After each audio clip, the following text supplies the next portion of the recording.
What's up guys, welcome back to another video. Today we're doing something a little bit different because my YouTube channel has received its first copyright strike. So today I thought we could take a look at that, what that means, and maybe go through that copyright school thing that YouTube has together. So without further ado, let's get to it.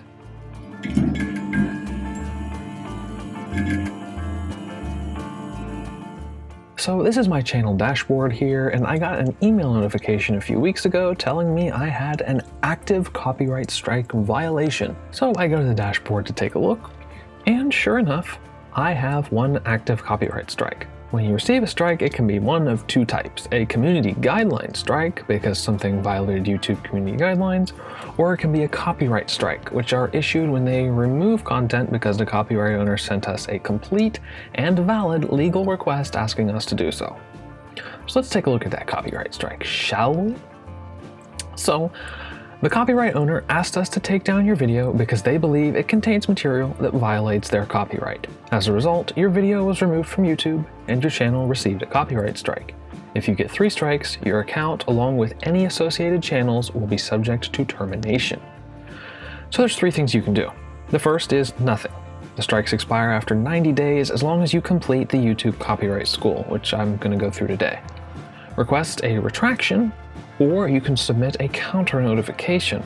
Deleting the video doesn't remove the strike. I will say one thing for YouTube, it's nice of them to at least kind of walk you through what your options are here and make this very apparent, as well as put the Attend Copyright School button right here for you. But let's take a look at the strike here. The content was removed because YouTube received a takedown request. This is the video. This was my video on the Dell Precision M67 Hackintosh and how to install macOS Mojave on it. The content used apparently is available upon request. They were unable to show this information at this time. To get more information about the takedown request, please email blah blah blah blah. I don't plan on doing that. I also have the option to contact the claimant or submit a counter notification.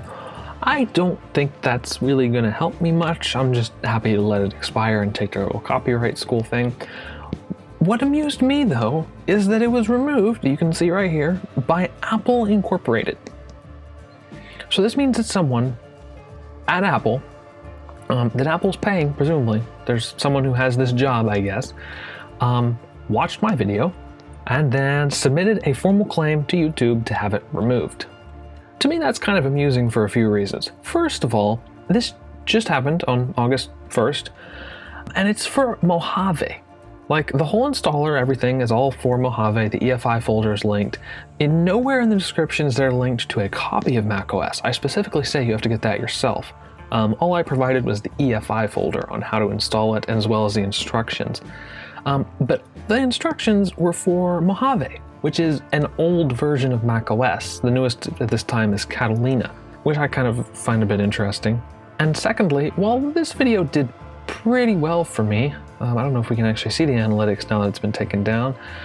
It wasn't like it was millions of views or anything. I mean, I can't imagine too many people actually went out after they saw this video, dug up and bought an M6700 with the proper specifications to Hackintosh, and then Hackintoshed it based on my video with my EFI. I'm gonna guess that was a pretty slim chance that too many people actually did that. But hey, if this is what Apple wants to pay their employees to do, then who am I to stand in their way? I will take the copyright school here now. Actually, I've never gone through this. I'm kind of curious as to what it is. Please take a minute to watch the video on copyright and answer the following questions. Copyright infringement is a serious offense and a violation of the law. It may have significant consequences. I'm going to guess I don't even need to watch this video for this. If someone alleges that you have infringed on their copyright and you are certain that it is not the case, you may file a counter notification. Anyone can issue a copyright claim on behalf of someone else. True. Ooh, this is actually kind of tricky. I'm going to go with false on this one, although I'm not 100% sure.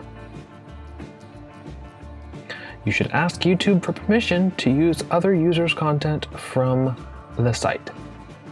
No, YouTube is not the one you need to ask permission for. You would ask the owner of that content. See if we got that right. Correct.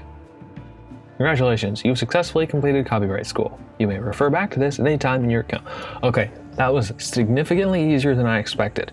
I was expecting like multiple pages, at least 20 questions. That wasn't bad at all. If we hit continue, takes us back to our copyright strike dashboard page. And now it just says expires October 30th. So you just have to wait a little bit. Honestly, it doesn't bother me too much. I don't get these copyright strikes often. This is the first one in 3 years. This isn't going to take down the channel or anything. This video was doing okay, but not spectacularly. I just kind of found it amusing that Apple actually has an employee. I don't know what their job title would be. That would be hilarious to know, is what this person's job title is.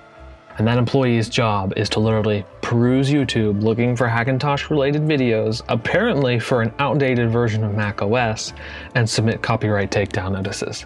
Could I repeal this? Possibly. It's a bit of a gray zone. Technically, I don't believe I violated any copyright. I was showing people how to violate an end user license agreement, but that's kind of beside the point. That's not a copyright related thing as far as I know. It could be argued that since this video did contain screen recordings of macOS, that technically Apple owns those recordings because they're of Apple copyrighted content, but that would be a bit of a stretch. I just kind of don't really care enough to bother.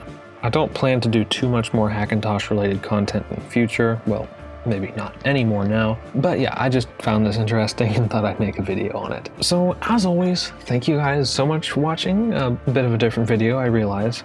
If you like the video, or, well, we don't do videos like this very often, so maybe if you just like videos about tech in general, hit the like button and consider subscribing. And if you do, make sure to hit the little notification bell so you get notified when I post new videos. I will see you guys in the next one.